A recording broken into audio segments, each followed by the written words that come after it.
One day, I was scrolling Reddit and came across this post. I moved to Singapore about 2 years ago from Sweden. It's been great to me. I wake up every day feeling grateful to be here, and I've truly enjoyed my time so far. But I struggle to understand why so many people feel such a strong urge to leave their own country. It really surprised me. Any idea why that is?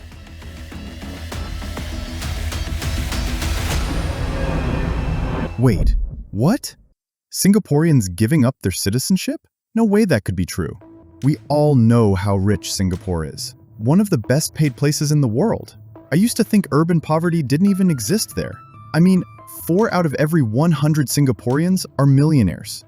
The only reason why I want to get a degree is escape Singapore. Flights are expensive, so today's lunch I skipped. So I fell down a rabbit hole for a couple of months, trying to figure out what's actually driving people to leave. Is it the high cost of living? Government pressure? High housing prices? While many of us dream of working in Singapore, some locals are choosing to walk away. What is happening? Paul Terry. I read through as many comments and discussions as I could, directly from Singaporeans. But the answers didn't quite align. They were clearly locals, yet their perspectives varied widely. In the end, I was left with more questions than answers. So I decided to dig deeper. How about finding someone who's actually planning to go to Singapore? Normally, I'm just a keyboard warrior. I never leave my apartment. Then I reached out to someone on Reddit, an expat about to move to Singapore. He agreed to chat, talk to locals, and help me figure out why some Singaporeans are walking away from what looks like a dream life. Meet David Brown.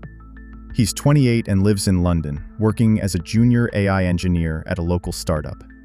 On paper, his £45,000 salary sounds like a solid start to a promising career.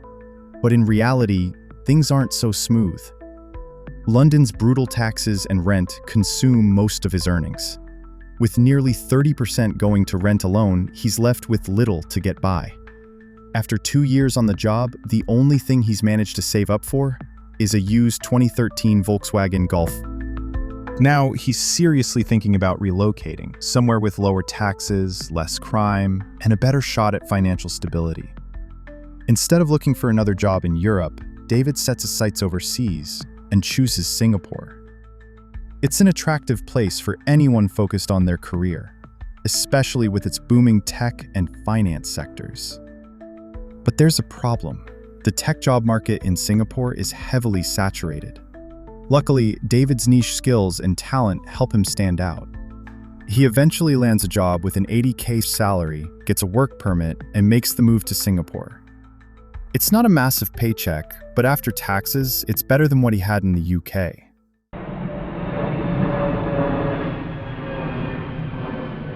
Once David arrives in Singapore, he heads straight to the apartment he rented through a local website. Both of us are curious. If rent is as high as people claim, maybe housing is one of the reasons some locals are leaving. So this feels like the perfect time to find out if that's really the case. Yo, look at this! For the money I'm paying, $900, this place is solid. Back in London, I was dropping almost £1,500 for a tiny, crappy one-room apartment with barely any space. So yeah, rent isn't really a problem if you're solo and don't need a flashy condo. But for bigger families, it does get expensive. Though, to be fair, that's not unique to Singapore. It's happening pretty much everywhere these days. There's always a way to make things work, no matter the situation. Anyway, after a few days, David started getting the hang of things. He wanted to see if the cost of living here was really as high as people claim. Like, is it so bad that locals feel the need to leave? So David hit the streets to ask some locals about the cost of living. Hey, I'm new here and have no clue about the costs. How do you feel about the cost of living as a local? The cost increase has been crazy, especially since we import wealthy immigrants like you. They've driven up home prices, a big part of living expenses. Locals are pretty much at a disadvantage compared to foreigners who can afford to retire comfortably back in their home countries. after earning Singapore dollars for years. Being born in Singapore today is actually more of a disadvantage than it was for those born earlier. Days turned into weeks, and honestly, everything seemed fine to him. No major red flags. Public transport, clean and super efficient. The country's insanely safe. People literally reserve tables with their phones or laptops. The food, absolutely amazing. Compared to London, it actually feels more livable if you're smart with your money. But there was one thing that stood out: the weather. It's hot and humid almost all the time. We're talking 35 degrees Celsius with 90% humidity. In the morning. Singapore sits right on the equator, so there's no seasonal relief, just sticky heat or heavy rain. Still, overall, David was enjoying it. And hey, Dubai gets even hotter, so it's not unmanageable. But once David started his job, everything changed. On his first day, he took the train and saw how rushed everyone was. Running to catch the train, rushing for a seat, then hurrying off to work. His job started at the usual 9 a.m. and ended around 6 p.m., but some of his coworkers were putting in an extra 2 hours of overtime just to keep up with the growing competition. With only an hour for lunch, the workday felt intense. Back in London, he was used to a more relaxed 9-to-5 pace. But here, everything needed to be done yesterday. Efficiency was everything. Even leisure time had to be carefully planned. After a 10-hour workday, David would watch his coworkers rushing to catch the train home, usually within the next hour, trying to save some time to chill at home. The work culture in Singapore, he realized, is even more intense than Japan's. Well, David had no choice but to get used to the job, but it was going to take time.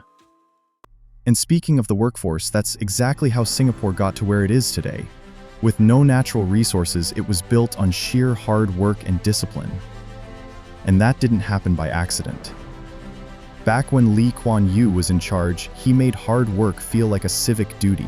Everyone had to do their part to lift the country into high-income status. And to be fair, that mindset helped turn Singapore into the economic powerhouse it is today. But it also created a culture of constant pressure, what locals call kiasu, which means fear of losing out. It pushes people to constantly chase success, not just at work, but in school and daily life too. While kiasu can drive ambition and progress, it also leads to burnout, stress, and anxiety. David did a casual survey among his colleagues and found that over 40% of Singaporeans would leave their jobs for better work-life balance. Around 1 in 4 were just straight up unhappy with their jobs. Well, at this point, I basically live at work. I only visit my own place to sleep. I spend more time here than in my damn home. And this pressure starts early. The school system used to stream students into different tracks based on performance, and those placed in lower streams often felt left behind. That led to social divides and mental health struggles. About 16% of kids aged 4 to 21 showed signs of depression or anxiety. On top of all that, there's another big issue. People aren't having enough kids. Many Singaporeans put off marriage and parenthood because both partners need to work full-time just to get by. Now, Singapore has one of the lowest fertility rates in the world, just barely ahead of South Korea. It's a chill weekend, and after a few weeks in the grind, David's finally got some time off. That's it. I've had enough of city life and these damn jobs. I'm heading somewhere quiet now, like a village, mountains, animals, nature, and I just want to chill on the weekend. So, David heads south, to a village called Nothing. Can't find any rural area or real nature. Then he goes north, same story. Turns out Singapore's just city, city, and more city. If you're coming from nature-filled places like David, well, sorry, Singapore might feel kind of boring. It's a beautiful 700 square kilometer island cage where people work hard and long hours just to afford overpriced cars and homes, all so they can keep living in the same cage. David's Golf 5, which cost him just £10,000 in the UK, goes for around £60,000 here. For David, it's different. He's enjoying Singapore, knowing full well he can always head back to the UK, a big, beautiful, and spacious country, whenever he wants. Singapore, on the other hand, is massively crowded and overpopulated. It's not easy to get away. Back in the UK, people burnt out from London life can just move to Newcastle, buy a little house with a garden, and chill. Singaporeans don't really have that option, unless they plan their escape early. Because, let's be real, at a certain age, you stop craving infinity pools and rooftop bars.